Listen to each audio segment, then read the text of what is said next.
শিল্পীদের মন অনেক বড়। আমি কিন্তু গত 15-16 বছরে বিটিভিতে কাজ করতে পারিনি, যেতেই পারিনি।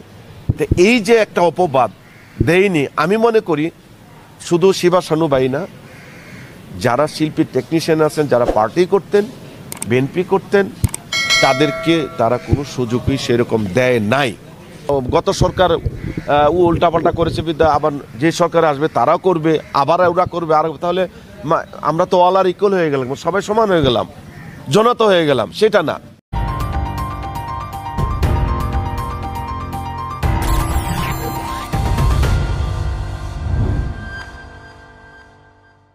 এটা আমি আমাকে যে উদাহরণ দেই, যেটা আপনি বললেন যে শিবা সানু ভাই বিএনপি করে বিদায় কোথাও সে শুটিং করলে শুটিং স্পটেই তাকে যেতে দিত না, যে তুই বিএনপি করিস। শুধু উনি একা নয়, এরকম হচ্ছে মনির খান প্রায়ই আমাকে বলতো, হাসান আমার কোনো চ্যানেলে নেয় না, আমি বিএনপি করি বিদায়। আসিফ আকবর তাকে গান গাইতে দিত না। দেখছেন গত 15 বছর আসিফ আকবরের কোনো চ্যানেলে গান, নেন্সির গান দেখছেন? এরকম অসংখ্য শিল্পীরা আছেন, অসংখ্য অভিনেতা অভিনেত্রীরা আছেন যাদের এই কষ্ট মনের ভিতরে আছে। তেমনি আমারও কিন্তু একটা কষ্ট আছে। আমি কিন্তু গত 15-16 বছরে বিটিভিতে কাজ করতে পারিনি, যেতেই পারিনি। ওদের ধারণা আমি আওয়ামী লীগ করি, আমি আওয়ামী লীগের কোনো লিডার। আমি বারবার বললাম যে ভাই আপনার দেখেন, হাতে দেখেন, আমি হচ্ছে হাসান জাহাঙ্গীর, আমি অভিনয় করি, নির্দেশনা দিই, আমি প্রযোজনা করি, আমি লিখি, আমি আমার কাজ নিয়ে ব্যস্ত। টেলিভিশনের একটা জাতীয় চ্যানেল, এখানে সবাই কাজ করবে, আমি এনলিস্টেড বাংলাদেশে উচ্চ, তা আমি কেন অভিনয় করতে পারবো না? বলো সরি আমি জানি না, আসলে একজন আরেকজন দোষ দিচ্ছে, আরেকজনের দোষ দিচ্ছে, এরপর আমি আর যাই নাই। এই যে আমাকে দিয়ে আমি উদাহরণ দিলাম যে আমাকে 15-16 বছর করতে দেয়নি তারা।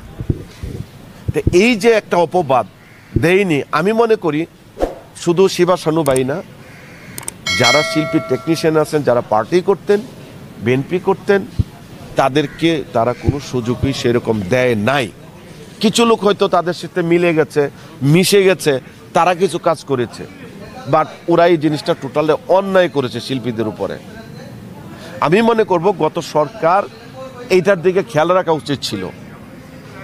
যারা কর্তৃপক্ষ ছিলেন তাদের উচিত ছিল এটা করার, কিন্তু তারা এটা করে নাই। আমি আশা করব সামনে যে গণতান্ত্রিক সরকার আসবেন, অন্তত ওরা এই ভুলটি করবে না। কি ভুলটি করবে না?